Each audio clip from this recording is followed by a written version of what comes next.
We're Bill and Barbara of Occasional RV, and in an ongoing effort to bring insight and information to the RV rental community, today we'll be interviewing Beth Wakefield, who owns a 2021 Airstream Bambi 22FB. We've rented Beth's Airstream, so we know it and we know her well. We'll jump into a few questions and some discussion around the questions and topics.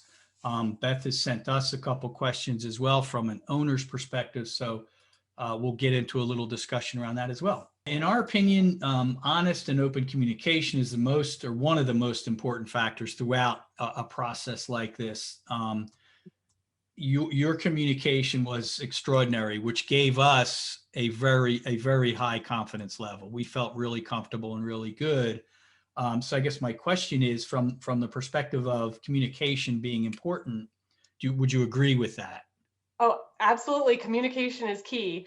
I mean, the biggest thing is setting appropriate expectations. Just making sure that you know what to expect when you show up, and that I know what to expect as in terms of maybe your understanding or areas where a renter may need a little bit more time to go over certain things. Maybe it's the hookups, maybe it's the hitching of the Airstream, but communicating areas where you're just not sure about something, and anything that you can ask beforehand is helpful, and I can make sure that we focus on that when you come to pick up the keys. But yes, communication, I mean, it's really the only tool that we have prior to meeting and you driving away with the unit. So communication is definitely number one to me as well. Are you uncomfortable at all when strangers drive away with your Airstream? Well, we bought it as an investment, and so I look at it as an investment. And so I know, things can happen, and I realize that, and I think it's different for me probably than someone who takes it out on a regular basis for personal use and then uses these platforms for a weekend here or there when they're not using it. I think it feels very different for me because it is my investment. It's not my personal use, something that I've become very attached to. However, I have become a little attached to it. I love it so much, and I do. I mean, I do all of the cleaning between renters, so I know everything. I know, if there's a teeny tiny little scratch, I know it wasn't there before, and it's almost like just this bond. I have a bond with it at this point. And so while I do have that bond, I don't stress or feel any type of way when somebody drives off with it. I do know that it is helping to create some very memorable experiences.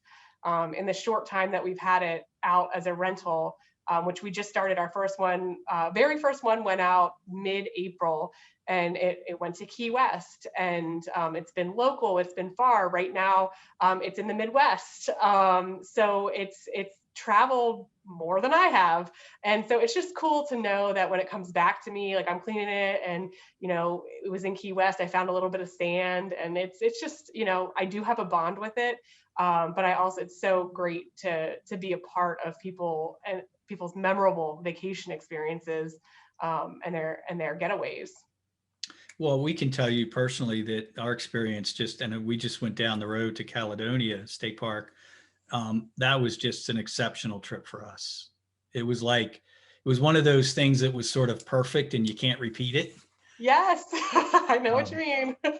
Yeah. So you did mention that you do occasionally use it for personal use. And I have to say that because one of the things I had said to Barb was, I said, it was pretty clear to us, and through the process that you did purchase it as an investment, and recognize that, if you get personally attached to something like that too deeply, that you're going to have problems. Yes. You're going to struggle when that thing drives away. I think anybody would.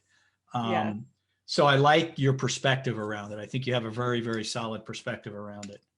Yes. With that being said, there's been many a days where I sit here and think about, someday, like you said, in retirement, someday I'll take that thing and I'll take it all over the place. I'll take it out west. I'll see all the national parks, and I certainly do anticipate that it's going to be here and around for quite some time. And I do look forward to future experience. And I'll be honest with you, it did a lot better than what we thought at the very beginning. We had to de-winterize it a lot sooner than we thought we would for our first renter, which means that we had to learn that really quick, how to de-winterize an Airstream. And it also, it booked kind of back to back a couple times, meaning that I actually did not sleep in it before a renter. So that was a strange feeling, but at the same time, we did take it out then actually right after your first use, and truly enjoyed it, and it was great. So we think a lot about different times that we can use it, or that we'd like to use it, tailgating at a football game, or going down south to visit family. So it's kind of like here now, and in our minds, and kind of in future plans that are not yet made. So looking forward to using it a little bit more as well in between our renters. Do you have any plans to offer any additional RVs in the future? We have plans to scale the business. Those plans are just not set because this is year one, and we just would like to see how it's working here with using the platforms and simply sending it out for folks to make their own travel plans at their own campgrounds, their own destinations, and it's been going really well. But part of the beauty of the Airstream is we see different opportunities. So we could keep doing this for a few years, and yes, scaling it by buying another one or two would certainly be an option, and something that we were thinking about. But like you said, it's going to be, we're on a year waiting list now for a new one, and we're kind of all about the new ones and the Airstreams. So we wouldn't really go any other direction outside of the brand that we're with now. But there's other, you see these Airbnbs on that have Airstreams they have like this deck built around them, and they've got their own space, and you can rent them through Airbnb. They're stationary. So, a few years down the road, when maybe it's not conducive to take it out on the road quite as much, we could do something like that. We've even kind of thought about an Airstream park, which these types of things do exist. Nothing here in Pennsylvania that I know of, but like an Airstream park where we would have 4 or 5, and we've got them here, and it's kind of like a little space in between with a fire pit, and our own little campground just with our Airstreams, and maybe a few extra spaces for folks to bring their own. So I don't know, that it's like the opportunities are endless. We've also learned that there's a consignment business out there as well. So not only are you renting out your RV when you're not using it, or as a business, you could also hire a consignment company so I'm the investor, and I take my Airstream to this consigner, and the consigner does everything in terms of like a property manager. They're cleaning it, they're handing it off, they're receiving it back, they're managing the guest conversations, and it's a 50-50 split just for being the investor and owning the Airstream. So something like that has, and that's surfaced at this point, that this is a business model that other people run. And I know that there are some down south, which kind of is intriguing, because here in Pennsylvania, we would have to winterize it to keep it here. Yeah. But there's potential to send it down south for the 6 months that it would be winterized here, and continue keeping it as an investment down where it doesn't have to be winterized for half the year. So there's opportunity. Nothing has been decided, but it is, there's a lot of different avenues that could be taken, as opposed to, should we have purchased a home that's stationary, that's just what it is. So there's a lot of options. Yeah, I'll make one suggestion with regard to the consigners, because we have some personal experience with one. Okay. It wasn't an all bad experience, but let's just say we would never use them again. Understood. This would be like a very, very vetted situation, especially, I mean, our unit is brand new, and we'd like to keep it that way as much as possible. But yeah, understood. And there is to a certain extent, I think, from a renter's perspective in the community, there's an increased comfort level dealing one-on-one with an owner, as opposed to dealing with, because there's Outdoorsy has what they call a pro platform also. I'm sure you're aware of it. Yes. Yeah. So there is that, there's that factor as well, I guess, is what I want to say. Yeah. But you obviously do your homework, you do your research, you're going to vet everything. So that's a big part of why we wanted to rent from you too, is Yeah. because we had great communication with you and we knew that you cared about what you were providing, Well, thank you. And it's great to hear that, because it's sometimes are harder than others, and it's great when it all works out with we've had fabulous renters, so everything's been going well. That's good. That's really good. Okay, so one of the last sort of question was relative to, is there anything that you'd like to add or questions for us? Now, you did send us a few questions. Is there anything else that you'd like to touch on before Barb and I sort of take a go at those two questions? I don't think so. I mean, I'm very curious to hear your perspective about, why you chose to book an Airstream versus others, or if you have any advice for me or for us as owners. But I did hear that piece of advice about the consigners and trying to keep it maybe a little bit more in house, which my business partner for sure feels that way. He does not want to let go of the baby. So it's and again, this is just our opinion. You'll get different opinions from different people. There is, to your point, there is a huge business out there, opportunity on the consignment end. And if that's sitting in your lot during the winterized, it's not generating any revenue. Right. But what I really want to find is a Pennsylvania snowbird that wants to just take it down to Florida for a few months. So I guess, that's one of the challenges, or one of the things that we'll be looking at as we move forward is how we reach the right customer, the right guest, because I know there are people out there, and beyond being on the platforms as available during those times, which we are listed as available. We're happy to de-winterize it for anyone going on a trip. I mean, it's easy to do. And so just kind of finding all the puzzle pieces that fit together in terms of keeping that calendar full, and not having too many days in between. It's kind of a cool opportunity for us right now to keep up with it.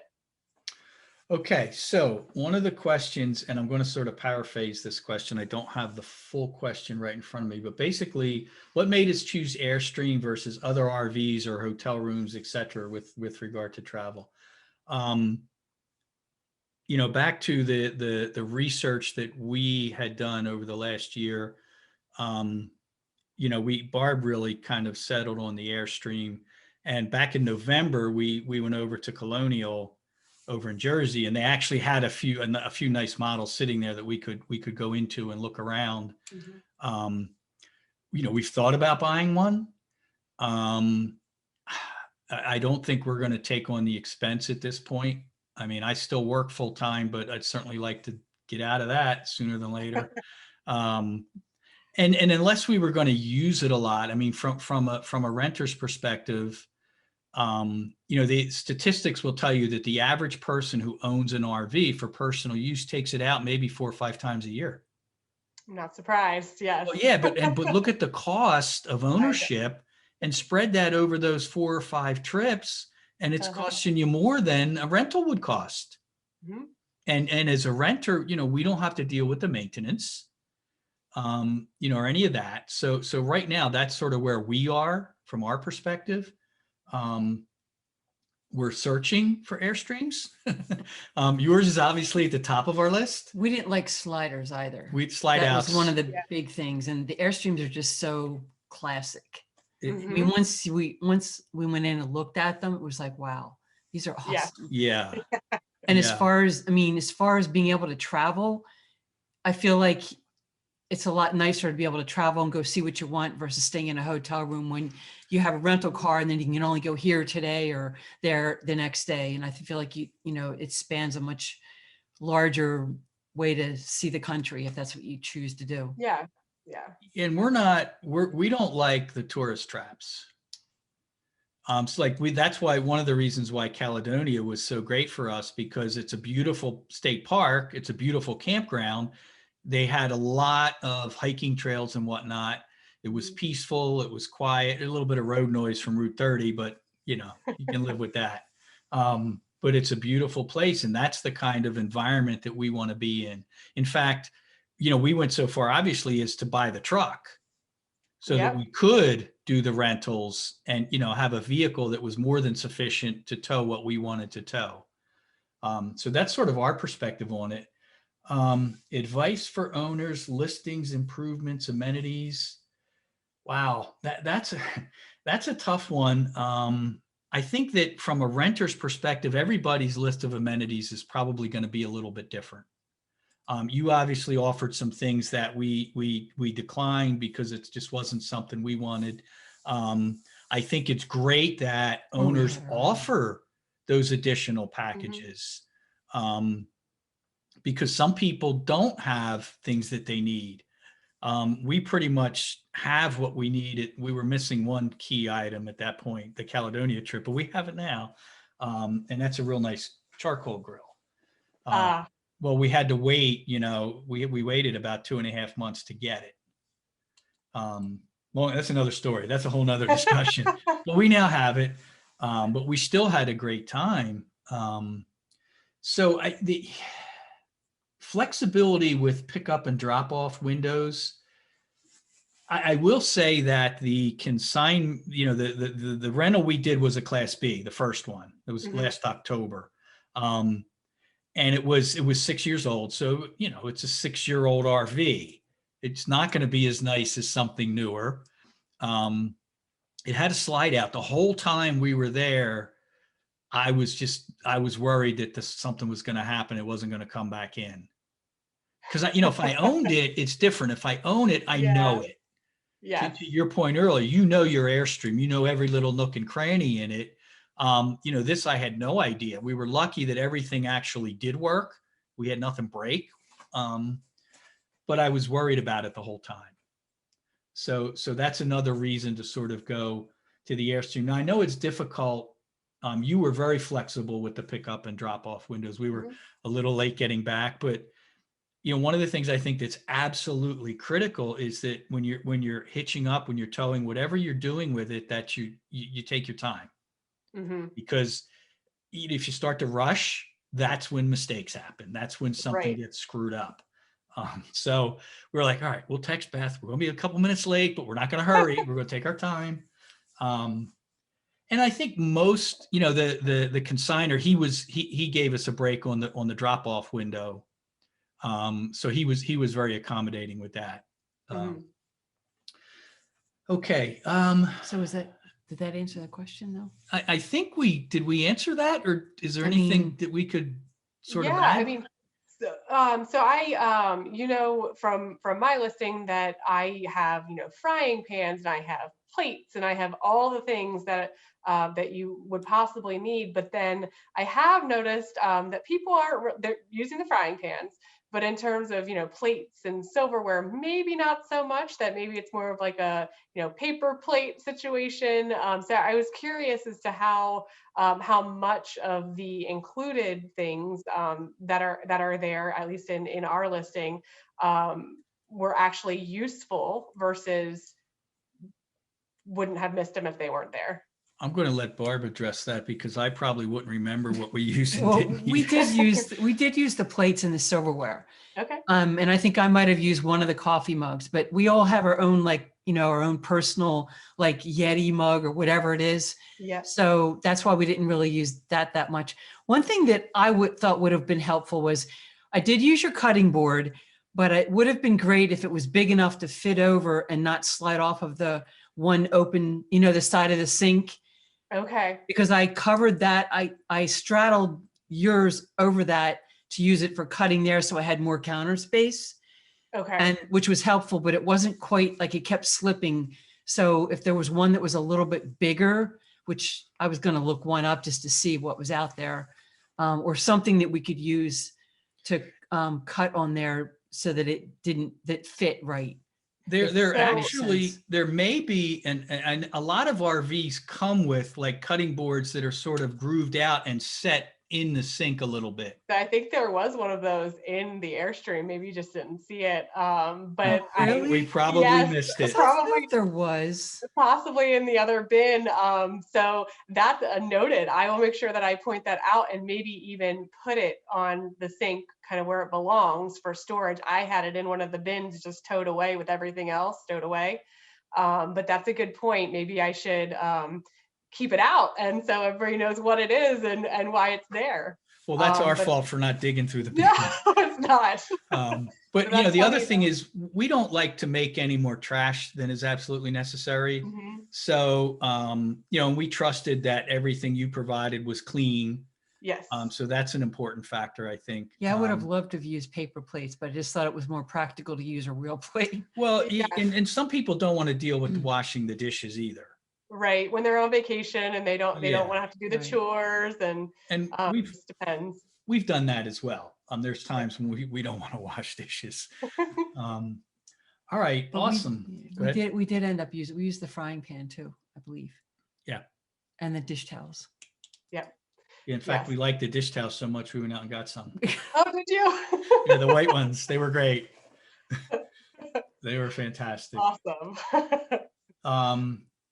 Beth, I will thank you for taking the time to speak with us today. I know you're a busy person, so we really appreciate it. And just to sort of speak to our viewers, we'll definitely offer a strong recommendation for you as a host and your Airstream. It's obviously well maintained. It's extremely clean. We had a wonderful experience, and we have, as I said, 2 more trips booked this summer, so we're looking Yes, we forward to do. that. Yes. And from back to the communication, just briefly, one of the things is promptness. I mean, you got back to us almost immediately with anything that we had asked. So that was good. And we mentioned it earlier, that gives us a very high comfort level. Well, thank you very much. And I will send a shout out back out to those apps and those platforms, Outdoorsy and RVZ. They make it easy for me to reply quickly because they send it through to me as a text message. Yeah, So, well, we get the text as well. yes, so it makes it very quick and easy to communicate. And so I'm grateful that that's the way that both platforms work in terms of communicating. So. But thank you very much. I've enjoyed the experience so far, and I am excited to see where it takes us because not leaving the industry now. We're sticking in. Thank you, Beth. Thank you so much. Thank you. I'll talk to you soon. Okay, bye-bye. All right. Bye. Please hit the subscribe button, give us a thumbs up, and share this video with friends.